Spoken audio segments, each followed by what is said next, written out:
안녕하세요. 특허그룹 뷰입니다. 저희가 특허와 주식 채널을 시작한 지가 한 달여 정도 됐어요. 기존에 저희 채널에 있던 영상을 또 몇 개 옮기기도 하고 새로운 영상을 올리기도 하고 했는데 그 와중에 한간에 이런 얘기가 있습니다.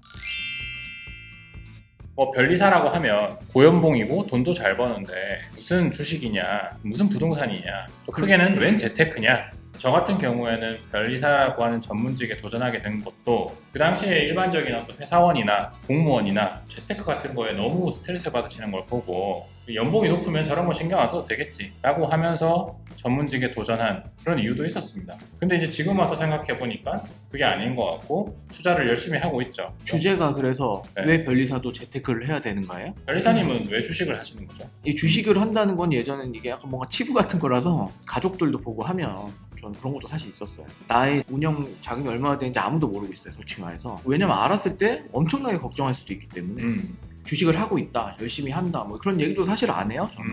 나만 알면 되지. 이런 문화 자체가 사실 긍정적이지 않은데 그 한 가정에서 뭔가 자금을 운영하고 네. 돈을 불려나가는 그런 과정이 서로 이제 컨센서스가 있고 함께 해나가야 되는 건데 워낙 주식에 대해서는 우리나라 부정적인 것도 많고 뭐 망했다는 얘기도 많고 몰래 비밀리에 하고 있죠, 이것도. 네. 물론 공공연한 비밀이긴 하지만 뭐 아무튼 제가 얼마를 하고 있다 이런 거 알면 깜짝 놀라죠, 사실. 제가 알고 있는데요. 왜 하필이면 주식인가? 그러니까 꼭 주식이어야 되는 건 아닌데 저는 기본이라고 생각해요. 그러니까 이 자본주의 사회 자체가 회사로 이루어진 거잖아요, 사실. 회사들이 자본 그런 활동을 하고 그를 통해서 이제 발전하는 구조인데 주식을 안 한다라고 하는 게 굉장히 뭔가 말이 안 되는 거죠. 본질을 피해 다니면서 뭔가 돈을 벌려고 하는 그 행태 자체가 본질적으로 말이 되지 않는다라는 생각을 하죠. 무엇보다도 그냥 부자 되고 싶어서 그런 거잖아요. 뭐 그렇죠. 네. 주식을 뭐 사고 팔고 뭔가 수차익을 남기고 사실 이런 관점보다는 세상 돌아가는 시스템에 대한 이해에서 시작된다고 생각해요, 저는. 이상한 소리 하지 말고 그냥 부자 되고 싶어서 그런 거잖아요. 부자 되고 싶어서 그렇죠. 그러니까 부자 되고 싶은데 그럼 제가 여기 한 가지 더 질문. 변리사라고 하면 열심히 해가지고 연봉을 갖다가 2, 3억 수준으로 올렸다. 그걸로도 부족하다고 생각하신 거예요? 안 돼. 가능은 하죠. 왜냐, 유변리사님 주변에 보시면은 저도 마찬가지고 의사분들도 계시고 변호사, 회계사, 변리사 다 있단 말이죠. 그런데 그거 가지고도 어쨌든 겉보기로는 품위 유지도 하고 사시고 생활 수준도 충분히 높아 보이고 그렇게 사시는 분들이 많은데 연봉 2, 3억 이상을 벌기 위해서 억대 연봉을 벌기 위해서 많은 시간을 일에 할애하시는 경우가 많은데 그 이상을 바라시는 건 아닌지. 그 이상을 바라는 것도 있고, 첫 번째는. 두 번째는 그 노동력으로서는 한계가 있는 거라고 생각하는 거죠. 제공할 수 있는 시간 자체가 매우 한정적이기도 하고 네. 실제로 그걸 제공하고 돈과 바꿀 때의 그 고통이 너무 크기 때문에 이거는 나의 삶의 질 측면에서 바람직하지가 않다. 세상에 돈 버는 게 쉬운 게 아니다라는 얘기 많잖아요. 그쵸? 세상에 공짜는 없고 없죠. 어떤 일을 하든 그거를 내 수입이랑 치환하는 과정은 힘든 거 아닙니까? 그렇죠. 근데 투자도 힘들어요. 근데 사람마다 분명히 장단점이 다 있어요. 근데 저는 분명히 제 단점이 뭔지도 알아요, 첫 번째. 네. 근데 제 장점이 뭔지도 알아요. 근데 그 측면에서 사실 잘 맞아. 그런 게 확실히 분명히 있고, 그리고 이거 변리업으로서 뭔가 매우 큰 성과를 이루기 위해서는 내 장점이랑 안 맞는 거 첫 번째도 있고, 그게 너무 많은 노력과 고통과 뭐 그런 게 따른다. 네. 저는 그런 식으로 생각을 해서 변리업은 좀 이게 부업이었으면 좋겠다는 생각을 해요, 저는. 그럴 수 있죠. 아름아름 하면서 사실 네. 딴 쪽으로 돈을 벌고 싶다는 생각을 많이 하는 편이긴 해요. 그게 또 자격증이 갖는 매력이죠. 막 이를테면 전업투자자다 네. 라고 하면 백수잖아요, 솔직히 말해서. 네. 근데 그럼 너네 아빠 뭐 하시니? 뭐 백수예요, 뭐 전업투자자. 이거는 솔직히 좀 그렇지. 이상하잖아요. 근데 뭐 변리사다 하고 난 사실은 다른 쪽으로 돈을 버는 거죠. 이 투자라고 하는 것이 누구나 할 수 있는 것이고 주주라고 하는 건 기업의 주인이 되는 거잖아요. 그렇죠. 네, 지분에 따라. 그렇기 때문에 그 기업의 성장 가치를 잘 판단해보고 그것과 함께 내 자산을 늘리겠다라고 하는 게 결국 주식 투자의 본질인데 그게 또 아이디얼하게 딱 들어맞진 않잖아요. 우리나라 시장에 대한 오해도 많고 한국 주식은 투기판이다 이런 말들도 많고. 뭐 투기적인 요소가 분명히 있죠. 투자냐 네. 투기냐는 객관적인 게 아니라 그 사람이 하는 행태에 의해서 정해지는 거지. 그 사람의 마음에 네. 있는 것이고 보통 누구나 싸게 사서 비싸게 팔고 싶잖아요. 그 생각 자체를 네. 못해. 근데 그 생각 자체를 못 하시는 경우가 투기가 많은 거고 내가 싸게 사서 비싸게 팔겠다라고 하는 마인드가 기저에 깔려 있으면 그거는 투자라고 볼 수 있다. 이미 그 생각하고 하는 사람이 없어요. 근데 제가 거의 없다. 거의 없다. 아. 싸게 사서 비싸게 판다 엔드가 아니에요. 싸게 사면 되는 거예요. 그렇죠? 그렇죠. 기다리고 있는 네네네. 거죠. 근데 어쨌든 근로소득이라고 하는 것이 자산으로 연결되는 건 아니다라고 하는 게 저희의 공통 분모이고 그러니까 노동 자체가 힘든 것도 있고 음. 첫 번째, 두 번째는 이 기하급수로 늘지고 않는 게 제일 큰 문제예요. 제가 생각할 때. 네. 그리고 뿌는 효과가 있는 게 아닌 거지. 네. 리니어한 거지 익스포넨셜하지가 않잖아요. 그렇죠. 그게 제일 큰 문제예요.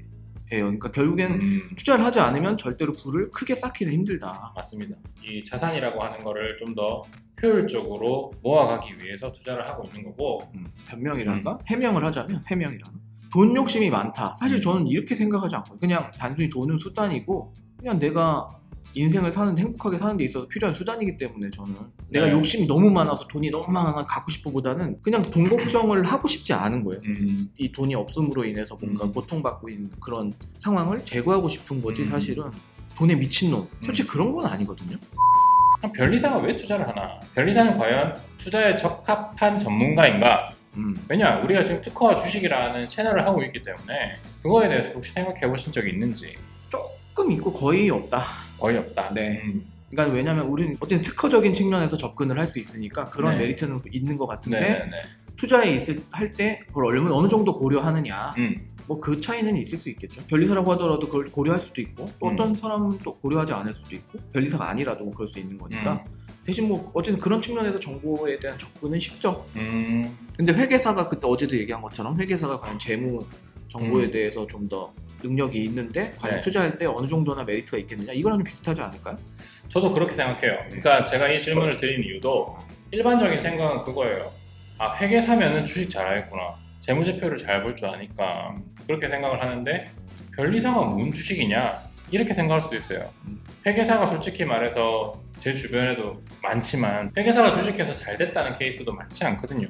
그래서 저는 이렇게 생각을 했어요. 제가 작년부터 특허그룹 채널에다가 어떤 섹터나 업종에서 특허 동향을 좀 보고서 이 기업들은 좀 괜찮아 보인다라는 생각들을 말씀드리기도 하고 좀 그랬는데 최근에 와서 보니까 제가 그 종목들을 사진 않았어요. 아쉽게도. 그런데 몇 달 지나서 보니까 꾸준하게 잘 오르고 있더라고요. 관합폭이 없다는 거죠. 그런 회사들은. 그래서 회계사냐 변리사냐라고 봤을 때 투자에 적합한 거는 둘의 컨센서스가 있으면 더 좋겠지만 저는 변리사가 더 좋다고 생각해요. 개인적으로.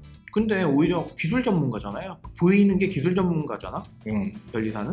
그래서 제3자 입장에서도 변리사가 좀 더 그쪽에 좀 특화되어 있다고 생각할 수 있는 여지도 전 있는 것 같긴 저도 한데. 있을 것 같아요.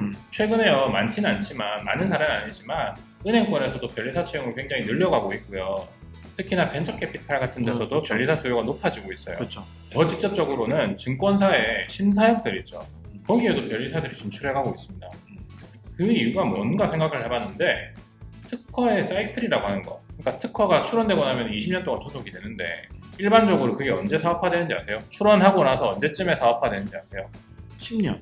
보통 10년에서 15년이라고 얘기를 해요. 네. 뭐 3D 프린터가 어쨌다더라, AI가 어쨌다더라. 원천 특허는 대부분 1980년, 90년대에 나오고 지금 소멸해가는 단계에 있는 거예요. 근데 이제 소멸해가니까 이제 시장이 팍 커지는 거죠. 그런 사이클을 고려해봤을 때도 특허 출원을 하는 거는 그 회사의 현재의 먹거리가 아니라 앞으로의 먹거리들이 많다는 거예요.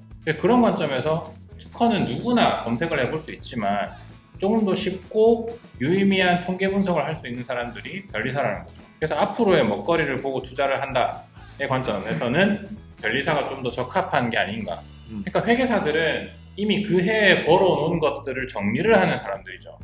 네네. 그러니 과거의 네네네. 데이터. 네, 과거의 데이터를 가지고 이 회사가 돈을 잘 벌었다, 이익이 얼마나 났다, 손해가 났다 라는 것들을 하는 사람이고 그거를 예측하기는 굉장히 힘든 거잖아요. 근데 특허 데이터를 보면은 이 회사가 앞으로 뭘 할 건데 라는 것까지는 알 수 있는 거죠. 이거 가지고 얼마를 벌 거다라는 것까지는 모르지만 뭘 할 거다라는 것까지는 알 수 있는 거는 변리사가 접근성이 더 높습니다. 그 경험상 돈 없는 회사는 절대 특허 안 냅니다. 돈이 있고 역량이 빵빵한 회사들일수록 특허에 신경을 많이 써요. 그건 분명합니다. 근데 또 워낙 이상한 회사가 내는 경우가 근데 이상한 회사가 내는 거는 극소수죠. 그렇기 때문에 정성적인 분석보다는 정량적인 분석을 통해서 감을 잡는 거죠. 크텍 뭐 그런 것도 있고. 근데 거기는 어차피 지금 이제 꼬꾸라진 지가 오래됐으니까 특허 출원 추세가 그런 관점에서 저희들이 여러분들이랑 같이 투자를 하는데 좀 많이 도움을 드릴 수 있지 않을까, 여러 가지 좀 지식들을 공유할 수 있지 않을까라고 생각해서 어쨌든 특허와 주식, 저희가 뭐 전문가는 아니지만 전문가라고 하는 거는 의미가 없는 말이라고 생각해요. 저는 투자하는데 전문가가 어디 있어요? 없어요. 없어요. 다만 이제 그 회사의 현재까지의 상황을 재무적인 부분이 아니라 기술적인 부분에서 이 회사가 앞으로 어떤 제품과 어떤 기술들을 여러분들께 선보이게 될지 준비 중인지에 대한 얘기들을 좀 드리고 싶어서 또 채널도 하게 된 거고 스마트 스토어도 하게 된 거고 그렇습니다. 그래서 여러분들께서는 뭐 저희 말에 전적으로 의지하시는 것도 안 되고 다른 분들의 말, 누구의 말을 또 전적으로 의지를 하시면 안 되지만 결국 하나의 참고 자료로서 저희 자료들이나 저희 이야기들을 잘 공유해 주시면 좋겠다라는 게 제 생각입니다.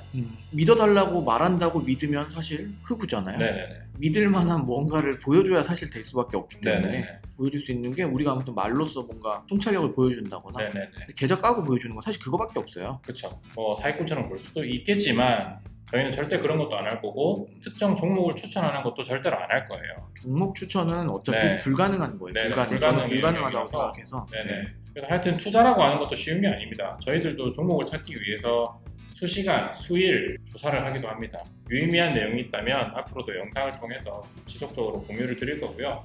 또 저희 스마트 스토어도 좀 많이 찾아봐 주시고 스마트 스토어에 대한 자세한 얘기는 다시 한번 다른 영상으로 좀 만들어 드리도록 하고요.